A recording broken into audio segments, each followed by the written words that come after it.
presentation, and I will try to find the slides. So yeah, here's one. And here's another one.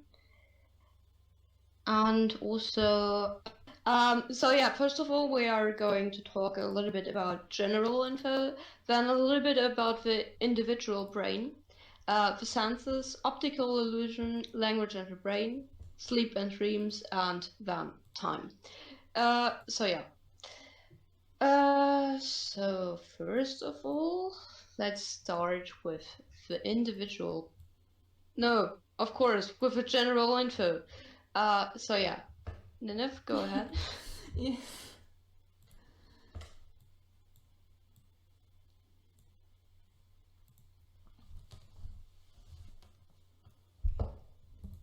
So general info. Brain is the central, most complex and highly organized structure of the body.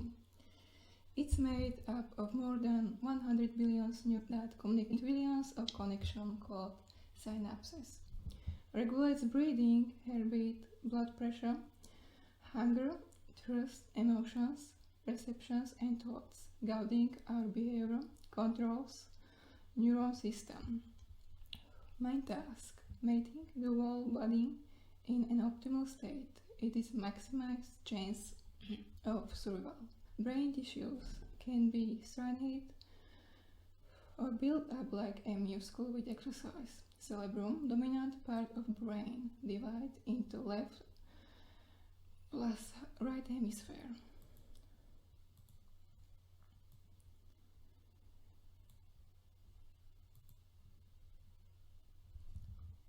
Brain anatomy. The brain is made up of many specialized areas that work together. The cortex is the outermost layer of brain cells. Thinking and voluntary movements begin in the cortex. The brainstem is between the spinal cord and the rest of the brain. Basic functions like breathing and sleeping are controlled here. The basal ganglia are a cluster of structures the center of the brain. The basal ganglia coordinate messages between multiple other brain cells areas. The cerebellum are the base and the back of the brain. They are responsible for coordination and balance.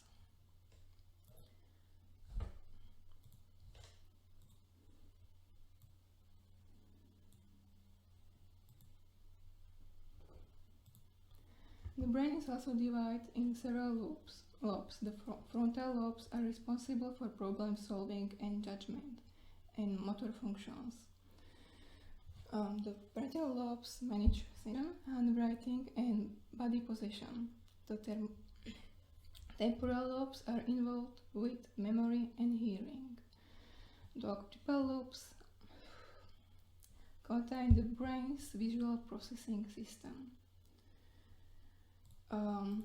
On the picture you can see more things like hypothalamus and charts of body, temp, hunger and thirst.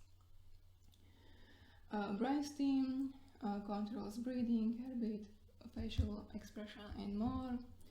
Hippocampus help you make long-term memories.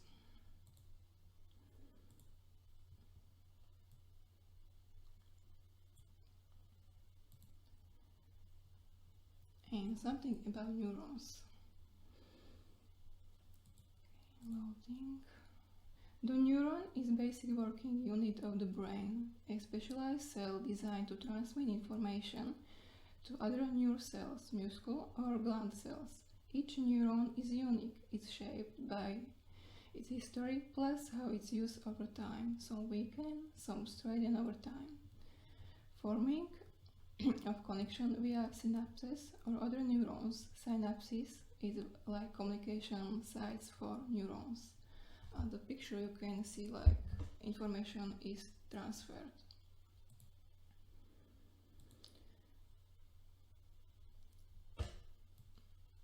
And that's all from basic information. All right, so I will then continue like with the negative bias. The negative bias, to my opinion, is also really interesting. Um, so wait a minute, I will first paste in the slide if I find it. Okay, I will like paste two slides at one time. So yeah. The negative bias, in simple words, is basically the tendency to give more weight in our minds to the things that go wrong than to the things that go right. Examples, for example, could be you're having a great day so far, and one comment from a coworker triggers you, and you tend to focus on the negative thing that happened, as a result, spoiling the whole day.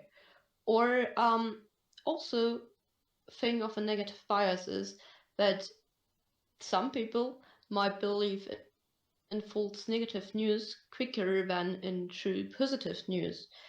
Of course, there are many other examples out there, and honestly, this is just really very human. Our brain is hardwired this way, and that's due to our evolution back to our cave dwelling ancestors.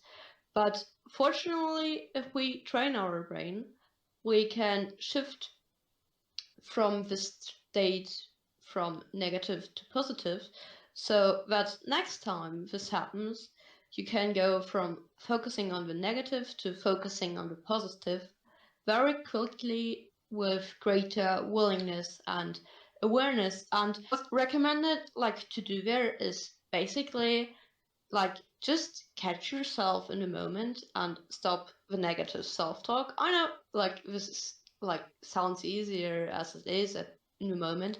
Also, maybe you could force yourself to smile. Honestly, for some reason, this is able to help. And then you can also count your blessings. Like you could start forgiveness, mediation, and journaling, and also yeah, just reframe the context or meaning of a situation. Take a second look at the situation, what did really happen and what were the consequences, something like that. And always remember, like this example, if you have uh,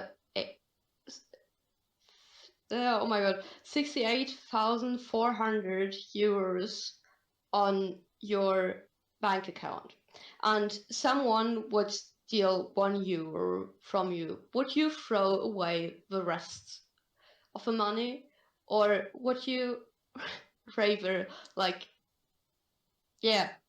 live with the rest of the money, which are 86,399 euros? Probably you wouldn't throw away too.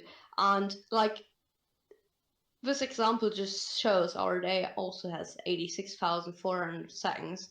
And if someone would steal 1 or 2 seconds from you, just don't throw away the whole day, or at least try to. Because, just because someone had a bad day, don't try to make your day bad too. And on the right side, there are some examples of statements to interrupt your inner critics. That would be, for example, I don't have to be perfect or free of mistakes. I can be afraid and do it anyway. Or I hear you and I'm not listening to you today, or like more, which is written there. Um, so yeah, that's it basically about the negative bias. So then let's move on to the individual brain.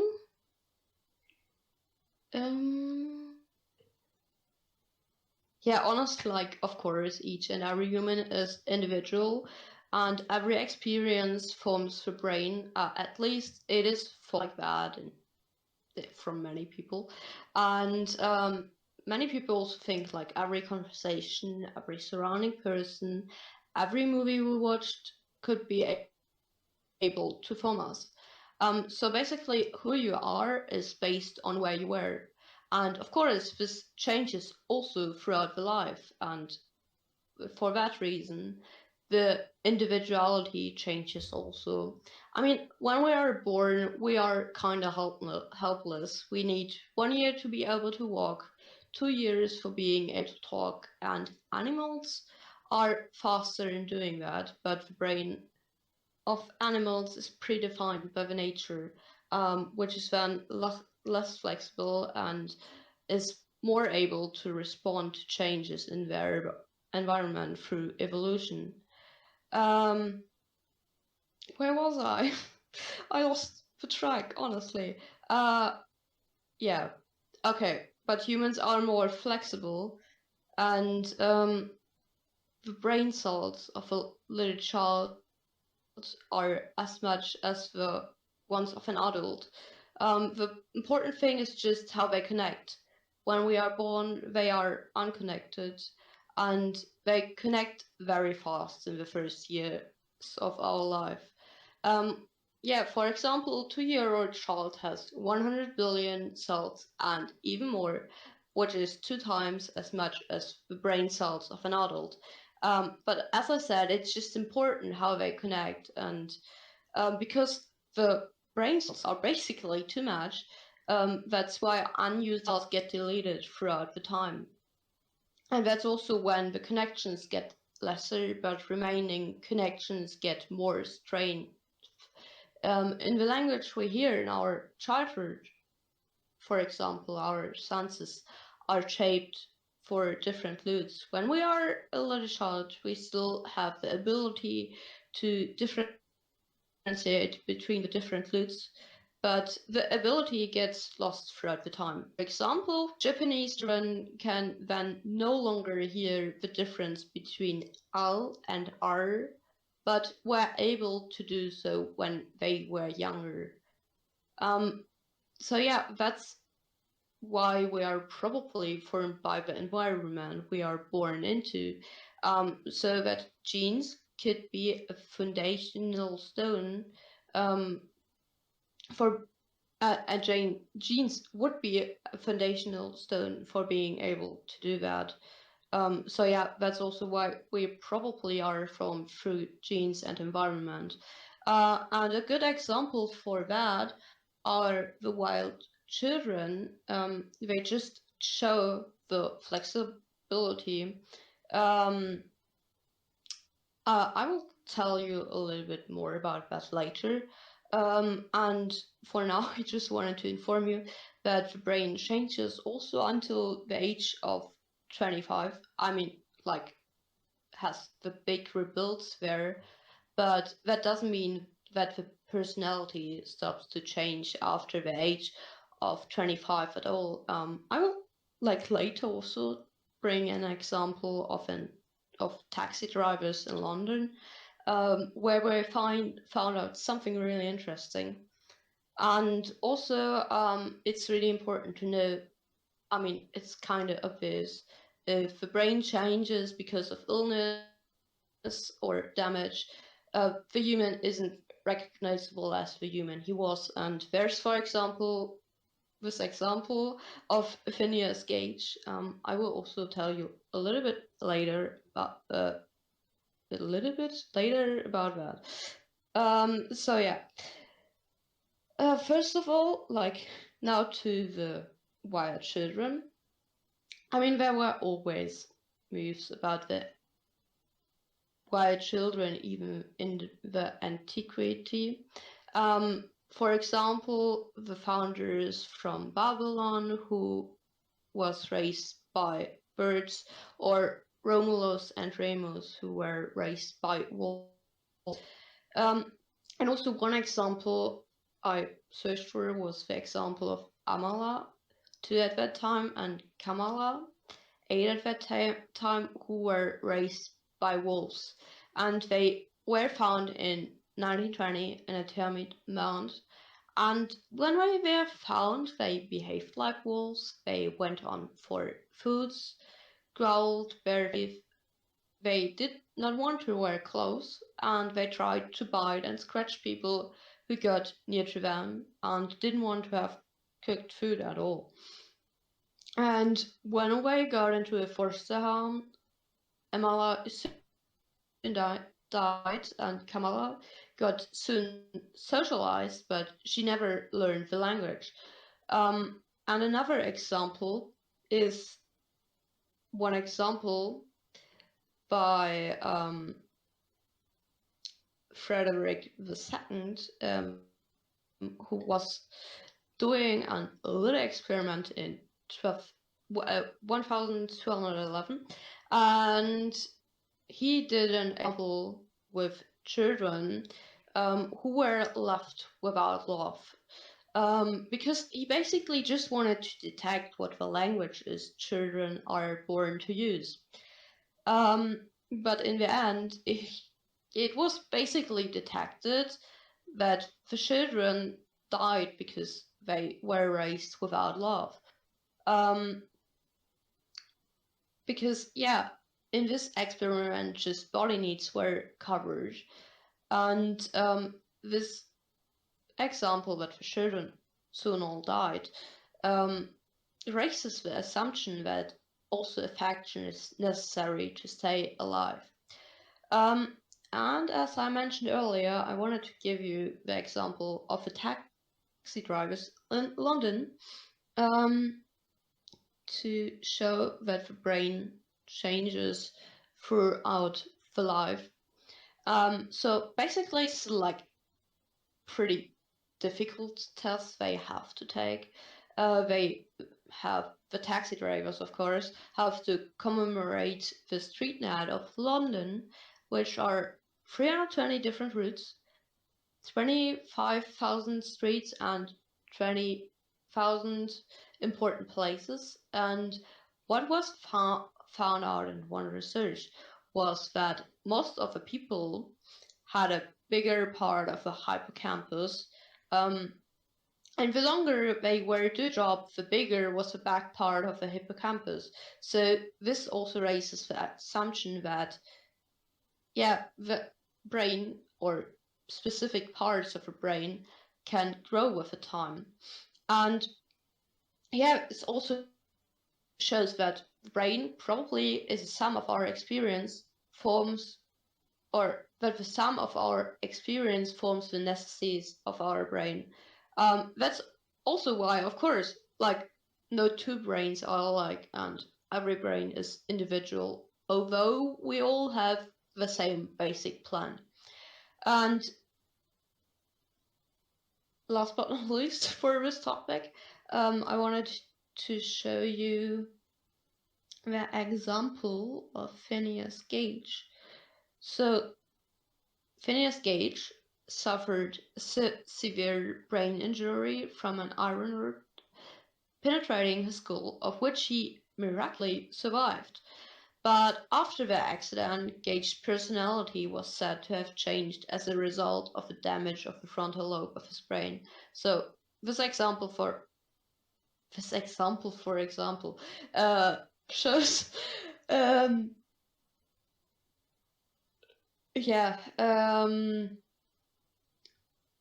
this example just shows that if your brain gets damaged, your personality can also change.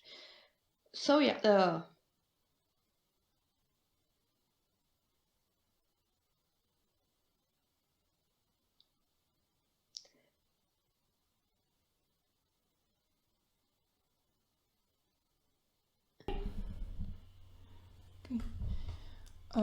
Mirror neurons. Mirror neurons are one of most important discoveries in the last decade of neuroscience.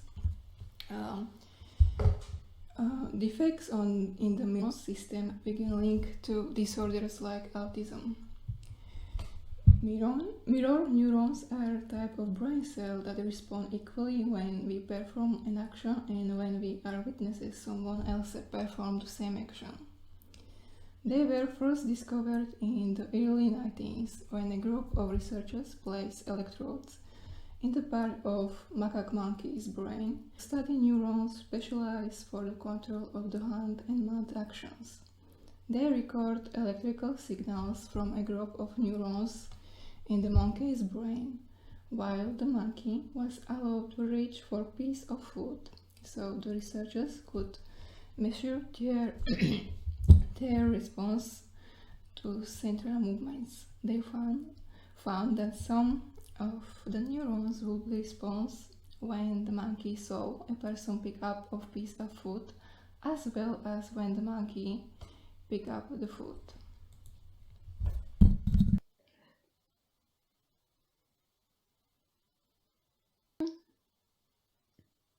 So yes, well, let us go on with the stances. Here is the slide, and well, honestly, there are no such sounds, sights, tastes, smell, or smells in the word, just some various types of waves, molecules. Sensations, therefore, are virtual constructs created by the brain.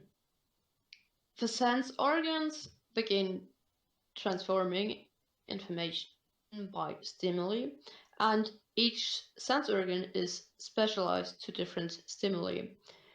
The whole thing is working like that. The information is carried to the brain areas dedicating to dealing with a sort of input.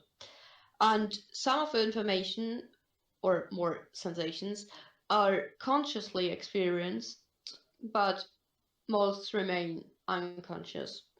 And also, like unconscious sensations are really, really important because they just allow us, for example, to move without thinking.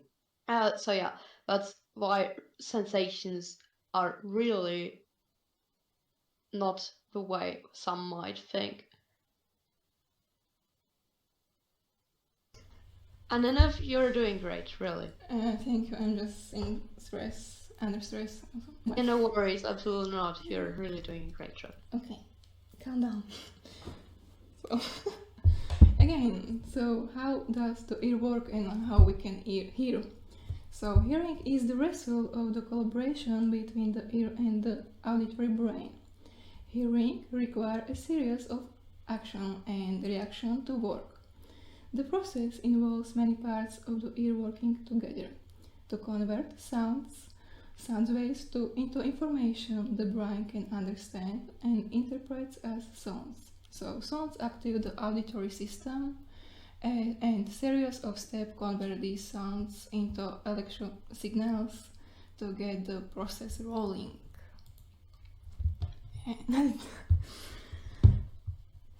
Wait a minute, I will try to paste in my slide if I can find it.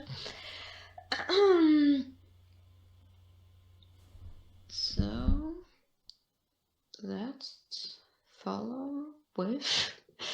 Oh my gosh, where's the. I'm sorry for that. I will just short look where I will find the slide. So, here it is. Sorry. And yeah, yeah, okay. The next topic is like the smell. The smell is really important for survival because it's able to warn us from hazardous substances in our environment. And the sense of smell and taste are really closely linked. And well, how the whole thing is working is basically specialized receptors in the nasal cavity detect incoming molecules, and they enter the nose on air currents and bind to receptor cells, which is then sent to the brain for processing. Well, what is or might be interesting to know is that we have 1,000 types of receptor cells in the nasal cavity, but we can smell around 20,000 different smells. So that means that not one receptor cell is smelling one smell, but probably even more. It's not known yet how much, but it's probably a lot. And also, the interesting thing is that some agencies say that they use their smell commercially. Yeah, because they claim that the smells of baking bread, cinnamon, and coffee can basically help to sell a house by just evoking a good feeling, which, to my opinion, is also like really interesting. So next sense is touch. So our sense of touch is controlled by a huge network of neural endings and touch receptors in the skin, known as the somasensory system. The system is responsible for all sensations we feel: cold, hot, smooth, rough, pressure, tickle, itch, vibrations, and more. Within the system, there are four main types of receptors: mechanoreceptors, thermoreceptors, main receptors, and proprioceptors.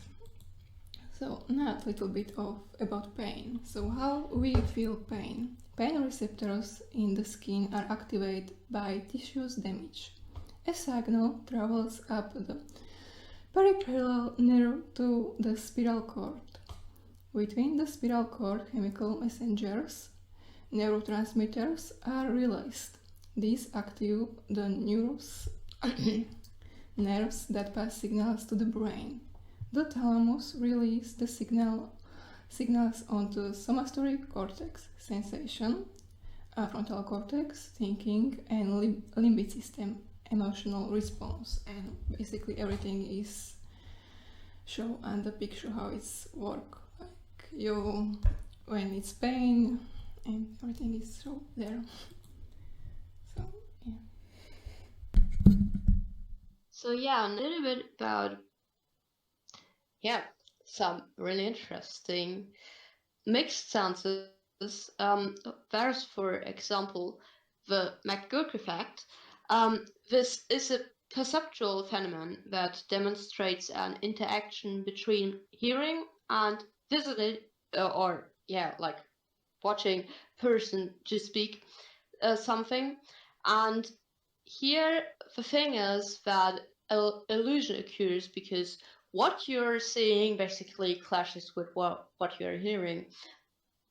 I mean, I would love to like show you a YouTube video for this exact purpose right now, but since that's not possible, if you're really interested in the McGurk effect, you can like just Google it or just look it up on YouTube or something like that, because I think it's really interesting how your brain tries to figure out what the person is saying by just watching the lip movement and also by hearing, because when you close your eyes, you will hear like the sound, which is normally there, and when you watch the mouth, you will hear something completely different. And this is like a really cool illusion, to my opinion. And another thing is like the synesthesia. And synesthesia is that some people may see sounds as well as hear or taste images. This occurs when the neural pathway from a sense organ diverges and carries data on a type of stimulus to a part of the brain that normally processes another type. But well, like I think I've read something like 10% of the humanity has this. So I'm not pretty sure about. So if you really want to have like straight facts about the numbers, then just look it up. But it's not that much who have something like that. So yeah, and now Nineveh will tell you something about the eye. Loading for me, so it's fine. So eyes. How do we see? Again, it's illustrated on a picture. Okay, so the brain writes the information it receives from the eye into something that we can understand. In fact, the brain receives just 3 images every second, which are sorted and combined. with real information to create the reality that you experience. Roughly speaking, we have two systems of vision. One system prevents us from bumping into things and enables us to move around. It's called orientation attention, and it operates quickly and saving energy as the brain is not required to develop a full understanding of surroundings. The other system is called discover attention. This operates more slowly as the brain collects information from our memory to obtain a full understanding of the scene. And basically our eyes works like a camera. Okay, so that will be everything about A for now. So yeah, and like also about like illusion and like a little bit more fitting to the eye. I have like optical illusions now. I don't think I don't know if you can like just scroll down or if it's like I don't. But maybe later on, if you scroll down, you will see that the whole thing I've just said it moves later on. And yeah, this is like due to the fact of optical illusions, of course. And here it's basically the same. The brain just wants to figure out what's going on. And yeah, it's because like sensory data clashes with our assumptions about the way things are. And our brain just tries to make the information fit, which is not always working why this illusion then occur. So yeah. Also here we have some other examples of illusions. Like on the left corner you can see the Ebbinghaus illusion, and on the left corner bottom this is the ambiguous one, and on the right side bottom that's the paradox illusion. So yeah, there are a lot of examples from illusions out there, and yeah, basically it's also shaped by the expectations as well as by the effect of light hitting the retina. So yeah, that's basically what optical illusion is about. So yeah. So language. So language make us human. Language and communication are as vital as the food and water. We communicate to exchange information and create art. We humans are very social and chatty begins. Not all, of course, because some people can be, and I'm really not a talky person. So as soon as we are born, we learn to communicate with our environment. Growing up, we love to talk to our friends and our family. So, and like language is processing occurs mainly in Broca's and Wernicke's area. So Broca's area is takes with directing and process to lead to speech utterance, and Wernicke areas its main role to decode speech, and you can see them in this picture of brain. Okay. And learning new language. So learning a language can be really good for our brain. So basically learning anything change our brain, of course, at least a little bit. But learning a language does it in high gear. People who speak more than one language have improved memory, problem solving, and critical thinking skills. New language causes extensive neuroplasticity in the brain. When you are learning a new language, your brain gets regenerate, new connections are made and new pathways are formed. In the early stage of learning a new language, most of the action takes place in the frontal lobes. So we exercise our brains now because we learn foreign language. So yeah, that's all about language and brain. Honestly, I already shortened the next topic because I thought our presentation will really be way too long. Yeah, and the topic is also time because, well, time it's a really interesting topic. Yeah, we all need time. We all don't have time, or like, I mean, some have, some don't. So yeah. First of all, I might have searched for a poem. So 60 seconds make a minute. How much good can I do in it? 60 minutes make an hour. All the good that's in my power. 20 hours and 4 a day. Time for work and sleep and play. Day 365. Make a year for me to strive. 8 good things for me to do. That I wise may grow and true. So yeah. That's a poem. And yeah, so back to the time.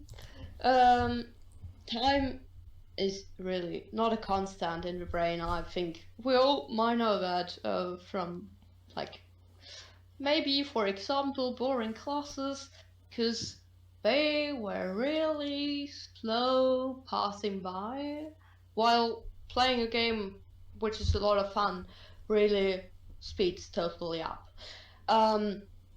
So yeah, of course, like our brain or the time in the brain speeds up and slows down according to what is being experienced right now.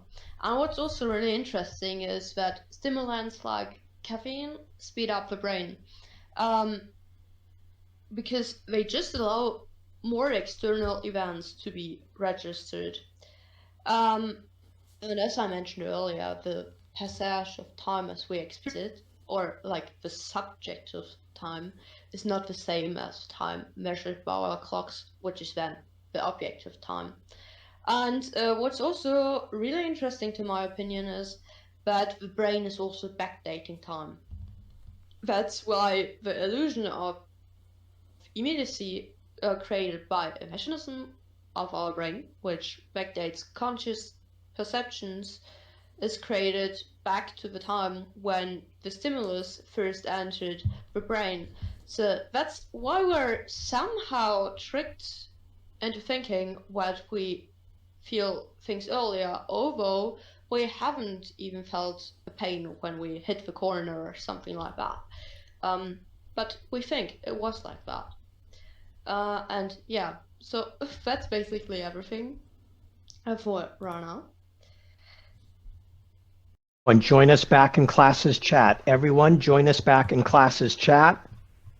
What an amazing presentation. Back in class. Yes, you know what to do. A huge round of applause.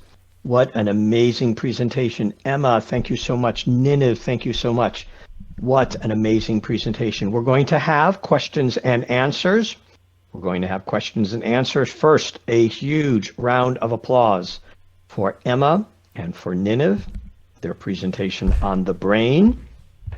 That's so great. That was so great. And again, we will have a recording of the video when that is available. That will be in the section of the Notion page under past student presentations. We are going to have, this will be your opportunity to ask questions of Emma and Ninive. We'll be doing that in the chat.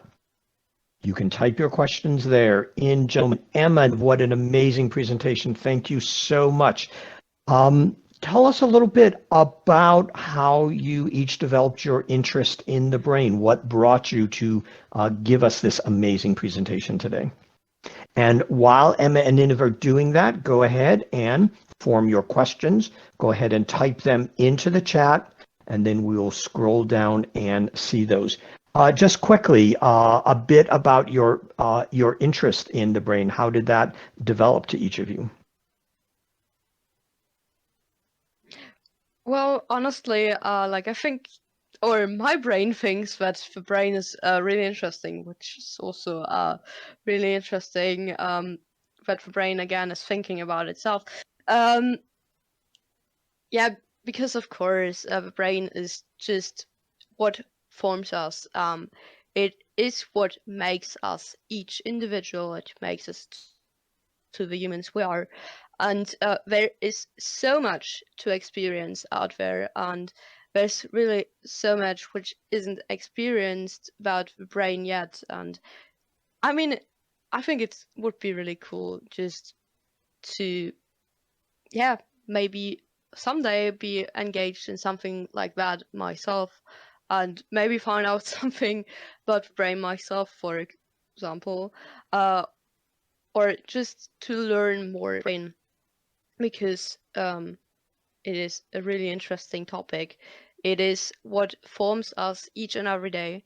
It is what makes decisions each and every day. What helps me to speak a language. What helps me to move. What helps me to do everything I'm able to do every day. So yeah, that's why I think the brain is a really interesting topic. Thank you so much. And again, to students who just joined us, today is Student Presentation Day. It's the beginning of an all science weekend. This presentation on the brain will be followed by David Davudian at the next class time, 7:30 a.m. UTC, lots of conversions. Utilities on the internet right now is a student presentation on the brain. Student presentations are part of our classes. It's your opportunity to present to the topic on topic of interest. Great opportunity not just to practice your English on your own and with others, but a great opportunity to research and present so many interesting things today on the brain. We're doing questions and answers now. You can type your questions in the chat for Emma and Ninive. And Ninive, what is your history? How did you develop your interest in the brain? I don't know, like I always like watching some stuff about brains. Like there was one show I really liked to watch. It was like brain games, and it's explained how brain work and how can lie with brain. So I really like that show. So I start looking for some information, and yes, that's probably all. That's so great. It's often one little thing that develops our interest in a particular topic, and then it grows and grows. Emma, Ninive, thank you so much for that amazing presentation. Okay, with the remaining time, we are going to take your questions. We'll do it not on stage, but in the chat. I will be scrolling down and monitoring your questions. Go ahead and type your questions into the chat, and I will scroll down and we will get to them. The first question is from Vinicius. Vinicius, thank you so much for starting us a little higher up in the chat. From Vinicius, first of all, how are you guys doing today? And congratulations for your great presentation. Vinicius would like to ask, what was your greatest difficulty to make this presentation about the brain? Emma, Ninive, either of you, both of you, from Vinicius, first of all, his congratulations. And then, what was your greatest difficulty to make this presentation about the brain? First of all, I'm doing great. Thanks for asking. And well, what was the difficulty? I think that's a really interesting question, also a really deep question. I think the greatest difficulty for me was like sometimes to understand some stuff, because I just borrowed a book about the brain, and there were some scientific things in English where I was like, well, okay, let me Google that.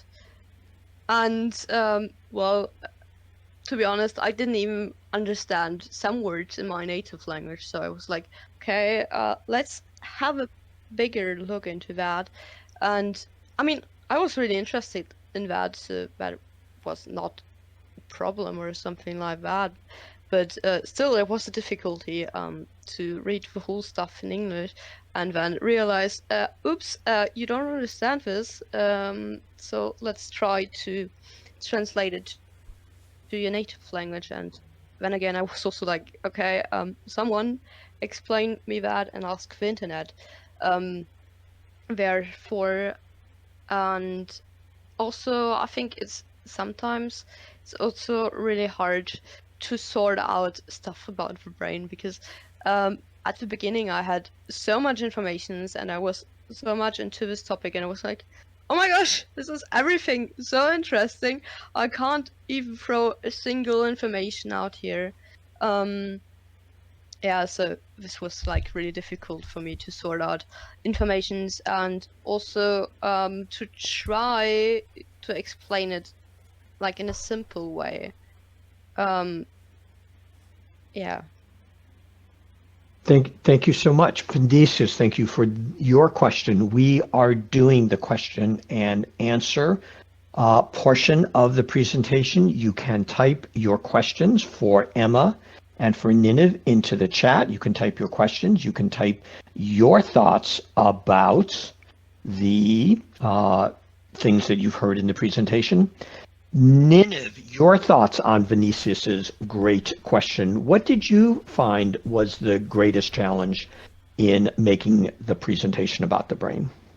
So I have like problem with information, because when I start new presentation or some work, I usually make so much information there, and when I trying to make it less information, it's again like not much information. So it was really hard to find some balance and like put that main information, and it will be understandable for everyone. And hard part was like time, because I have school now, so like basically find time for presentation. Thank you so much for that. And again, Vinicius, thank you so much for starting us off with your question. We are doing student presentation today. This presentation is by our amazing student Emma and our amazing student Ninive. They have been presenting on the brain. If you joined us late, you can watch the entire presentation again. The link to that will be up as soon as it's available. Ninive has been recording and has been recording this student presentation.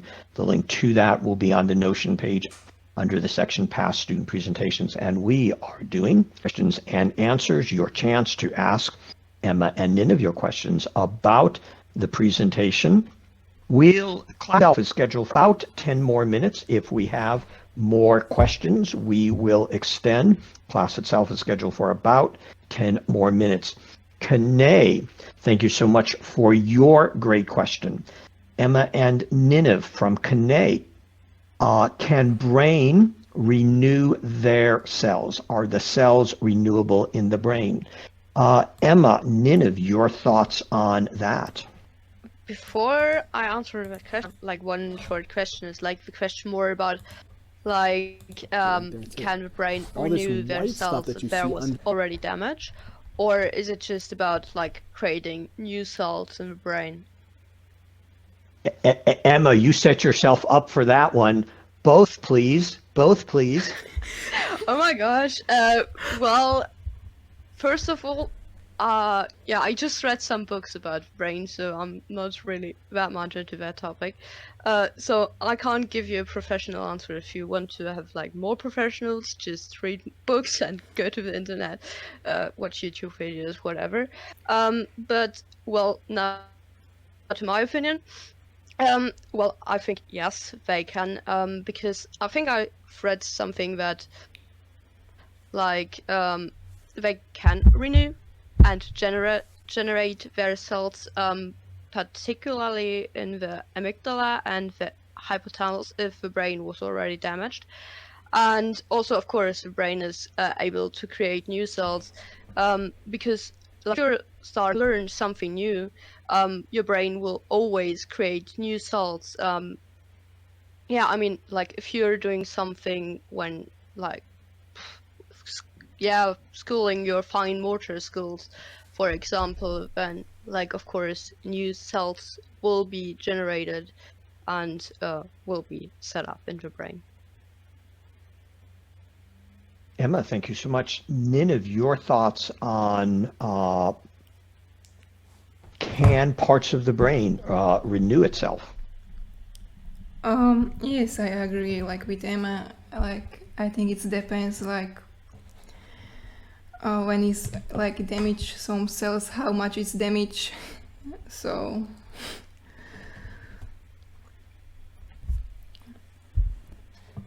Such an interesting, such an interesting, and I appreciate Venus's contributions as well in the chat. Everybody, take a look at Venus's contributions in the chat as well.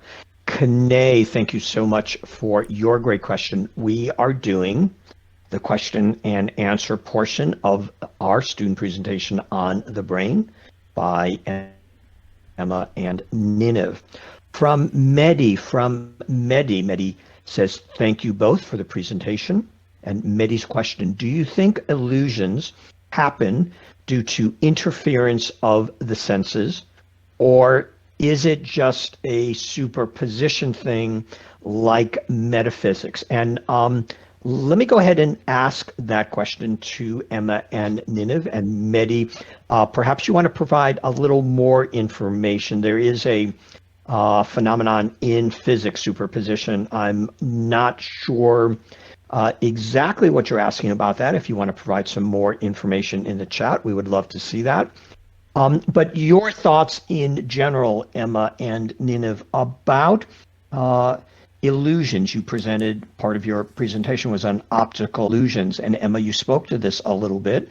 Your further thoughts, what is behind optical illusions? Why are they so strong to us? Why can we look at these things, know that it's something else, but not help ourselves, but believe what our eyes see? Well, as I said, our brain is just attempting to try to fit like the whole information with what it normally experienced. So I think that's like just what's behind there. And Ninive, your thoughts? hope I can say this. I think like brain most of time is messing with us. That's a great answer. Sometimes it's just like Discord. Perhaps our brain is a giant Discord, just like Discord. Sometimes our brain is just messing with us. Indeed. All right, Mehdi, thank you so much for that great question. Honestly, I don't want my brain to be Discord because like connection issues very often. No. No, honestly. Let's go back to the topic. X, thank you so much for your great question. Again, we're doing the question and answer portion of our presentation. From X, thank you so much. From all the topics that you put together, general information, the individual brain, the senses, optical illusion, and so forth, which did you find the most interesting? Was there a single most interesting, fascinating topic for you, which you the most liked to learn about? Emma, Ninive. Honestly, this is like a really, really tough question because, to my opinion, everything about the brain is really interesting. As I mentioned earlier, it was really, really hard to throw out some information about the brain because I was like, well, this is so interesting. Come on, let's put this into the presentation, and this too, and that too. Oh, we already have 50 slides. Well, so yeah, I think it's like a really, really hard question. But I think it's also really interesting according the individual brain, because there is also, it's like not only neuroscience, it's also a little bit of philosophy there, which is, to my opinion, also really interesting. Because yeah, of course, I don't want to extend it too much. There are a lot of philosophers about the brain and about how the human is yeah, made up by experience, but not by experience. And yeah, there are a lot of philosophers out there thinking about the exact topic too. So yeah, I think the individual brain might be the most interesting topic over really every topic about the brain is really interesting. It's such a hard decision. Nineveh, is it possible for you? X's great question. Was there a single most interesting, fascinating topic in all that you put together for the presentation? Like in this topic about brain, I have like emotions, how it's emotions, but it doesn't have it exactly in presentation. So about what I did, like probably language and how it's affect our brain. Because it was kind of interesting for me, because I kind of learning to foreign languages, so it interests me, like it can help me like exercise my brain and what is happening and how its speech work, because me and talking it's quite problematic. So yes, I'm really like when I learn about it, how it's work and how can I improve my speech. And sometimes we do just this. Your presentation, Emma and Nineveh, was so great and covered such a broad spectrum of topics relating to the brain, and yet, as Nineveh just said, we still did not even get to all of them, didn't get to emotions. Students, you are welcome to indicate in the chat that you would love to have Emma and Nineveh return for a more specific aspect of the presentation or other aspects of the brain, such as emotions. Nineveh, thank you so much. X, thank you for your great question. All right. We have about 5 minutes left. We're doing question and answer from Kane. Kane, thank you so much. How can we increase our memory? Is there any food or mineral that would affect our memory? Emma, Nineveh, your thoughts on that? Oh my gosh, a really tough question. And honestly, since I sorted out the memory kind of earlier, because I was like, okay, that's getting too much. Yeah, I haven't informed myself too much about that topic, and that's also why I don't want to say anything about that really much. But I mean, like, probably a lot of people already have heard something about brain food. So if you're interested in that, have a look somewhere in books, Google, whatever. Because honestly, I'm not really informed about that topic. And Nineveh, your thoughts, are there foods or exercises that you have come across in your research or your personal experience that help increase our memory? Your thoughts on that great question from Kane. What I know, like magnesium, hope I pronounced that right, can help like with focusing and I guess maybe with memory too. And like I heard something about ginkgo. It's like some plant and it's good to help. Yeah, actually I have like a subject in school like medical plant, and we learn something about like this, but it was in my native language, so I really can't say it like now. That's great. Go ahead. Before we continue, I just wanted to add something.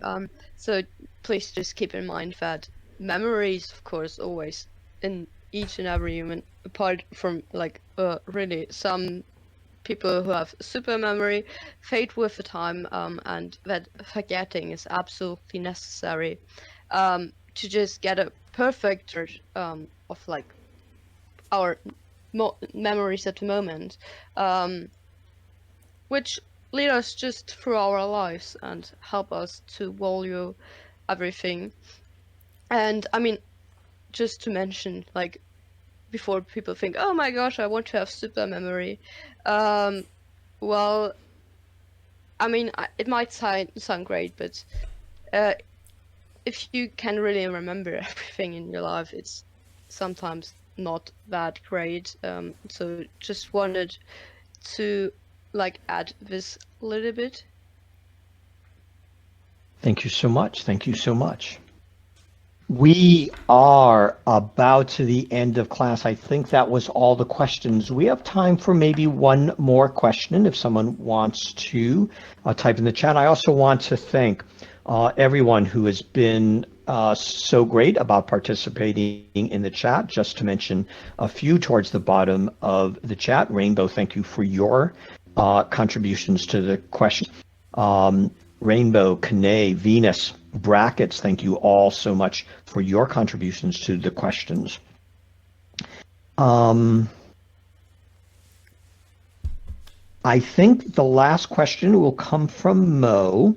While you were doing this perfect, this so perfect, beyond perfect presentation, this incredibly perfect presentation, did you find the brain mysterious? What a great question.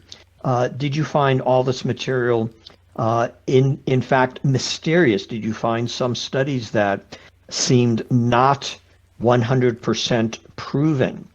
Did you find that you came across material that seemed myth or that seemed fallacies?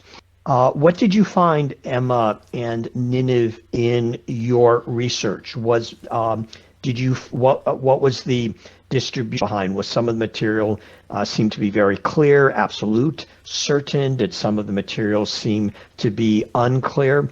And this is a great way to conclude. This is a great way to conclude overall.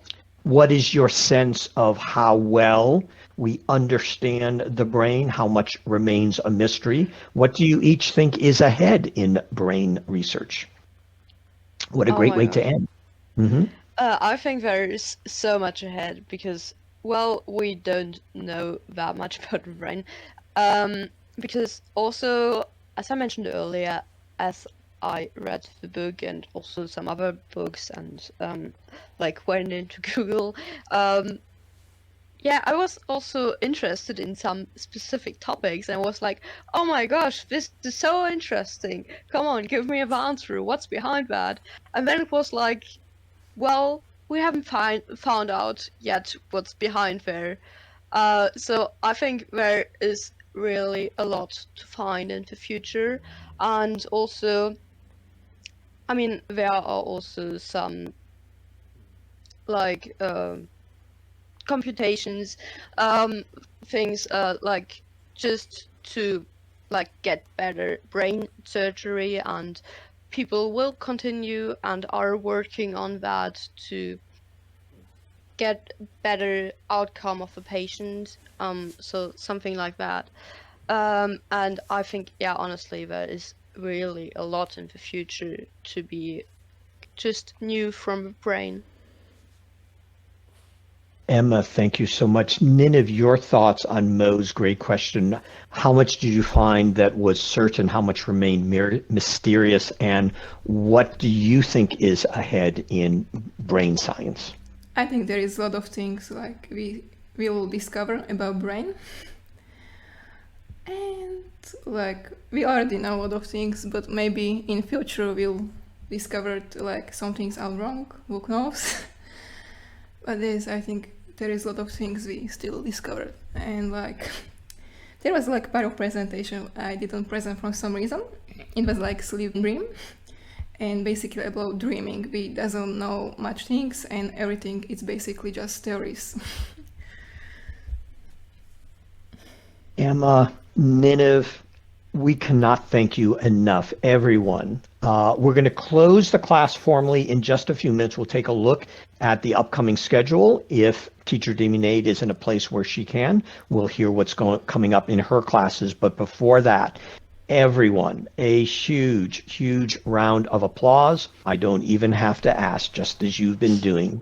What an amazing presentation. It was so clear how much effort you both put into this. The information was so amazing. It was so clear. It was so comprehensive. The presentation itself was so great. Each of you speaking to the entire class on the Notion page is information about our past student presentations, information about doing a presentation on your own. Such a great opportunity, not just to practice your English in your own studies and but to research and present. So many topics of interest. On the Notion page is a list of past students' presentations. Such a great range of topics, such as the brain. This is just the start of our All Science Weekend of student presentations coming up at the immediate next class in about a little less than 12 hours. David Davudian will be continuing his series on the universe, presenting on black holes. For now, everyone, please continue your huge round of applause. Emma, Ninive, what an amazing job. What an amazing job. Perfect presentation. Emma, thank you so much. Ninive, thank you so much. Emma, Ninive, any concluding comments? Any concluding comments? What a great presentation. Any final thoughts? Emma? Well, Ninive, do you want to go first? You can go first. Okay. What I wanted to say is basically, it's like, now it's not really about the brain, it's just more muscles. So, first of all, thank you very much for your appreciation to each and every one of you. It honestly, really, always means a lot to be here and to be able to do this, to be able to provide this information. And I'm glad if you could learn something new from this presentation. And also, not the next class. Just join the next class for David's amazing presentation, and after that, you can probably participate yourself again. Like in the pronunciation exercise on Monday again, for example. And what I just wanted to say, please just don't be shy. We always have an amazing community here. And you're all doing an amazing job. Emma, what an amazing job you did. Thank you so much. Ninive, your concluding comments. I just want to thank you, all people here, because I didn't think I will make the presentation, and here I am. This was my third presentation.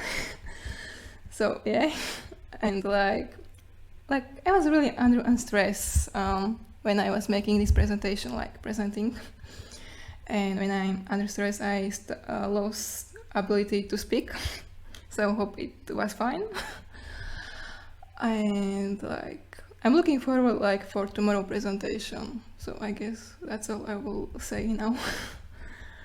Ninive, as always, and part of our amazing community is the recognition that even those times that we feel self-conscious and we're nervous, we recognize that in community, when we feel the support of those around us, we might feel that nervousness, but the presentation itself we're giving, we can fully feel confident. We can know that even when we're nervous, we still sound great. Even when we're nervous, we're doing a great job with English. And as always, as you've always done, as every student has always done from the beginning, on our never-ending English journeys, continue on, each time stronger and stronger, our confidence. And once again, Ninive, your presentation was so amazing. Ninive, thank you so much for that amazing presentation. Emma, thank you so much for that amazing presentation. What a great job. What a great job. Thank you so much, both of you. Thank you very much. Yeah, very much for giving us this opportunity. You are so welcome. And as always, you will be invited back if you want to do part 2. And Ninive has, of course, given us several presentations, as she mentioned, on many issues relating to courage and confidence in speaking English. Emma has participated in a number of presentations, including learning English itself and poetry. We'll look forward to your future participation and your future presentations. Emma, Nineveh, thank you so much. Thank you. Thank you very much. You're welcome. All right, what an amazing day. What an amazing day. What an amazing presentation. Before we close class, very quickly, if Teacher Demonade is in a place where she can, I'm not sure. We ought to visit with Teacher Demonade. There she is. For those of you who have not met Teacher Demonade, such a naturally gifted and creative, many of you have had the opportunity to be in her classes. Teacher Demonade, for those who haven't met you, please introduce yourself. Let us know what's coming up in your classes.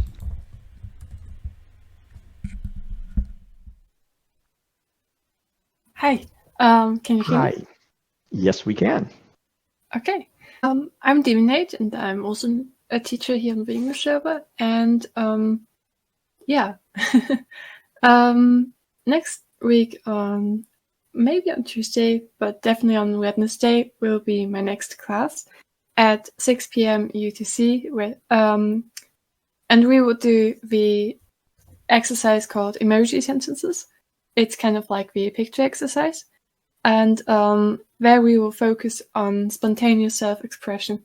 We will pick random emojis, maybe 3, maybe 4, it depends. And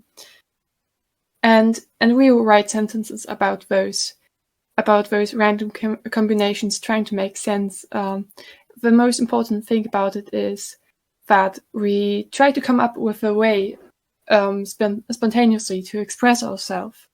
What we're thinking, what we're feeling. And that's the most important thing, because English is most essentially a tool for self-expression, and that's what we do most of the time. In our everyday lives, we use language to express ourselves, especially in spontaneous situations, because we don't prepare for our everyday life. We don't know what conversations we're going to have. We don't know what situations we're going to be in. So that helps with that kind of.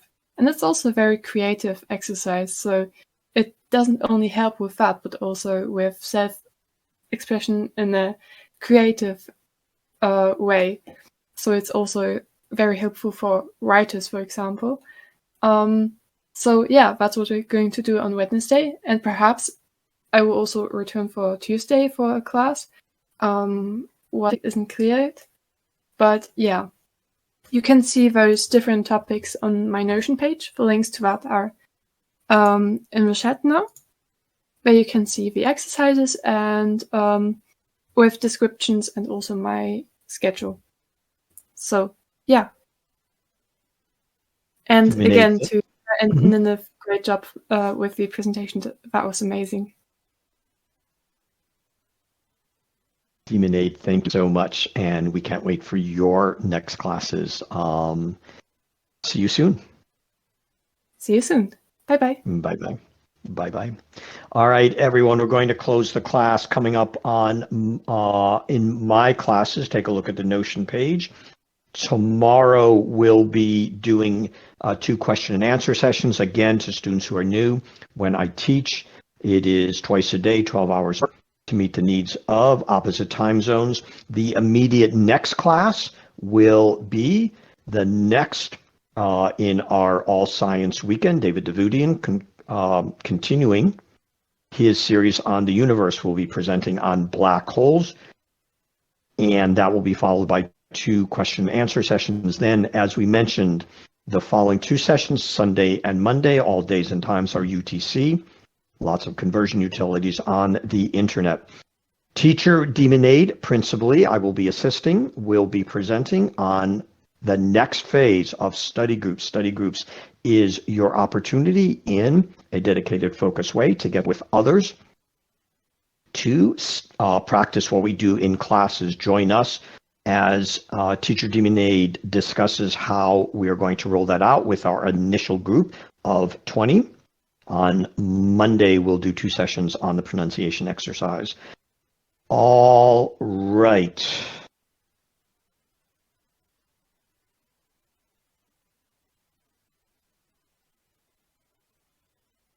As always, before we offer one final round of applause, as always, Want to say goodbye as we do. Random place in the bottom of the chat. Victor J, thanks so much for being with us today. Nagam, thank you so much, as always, for your great participation and your encouraging words. Mo, thanks for your great questions, for being here. Venus, thank you so much for your contributions in the chat. Great information.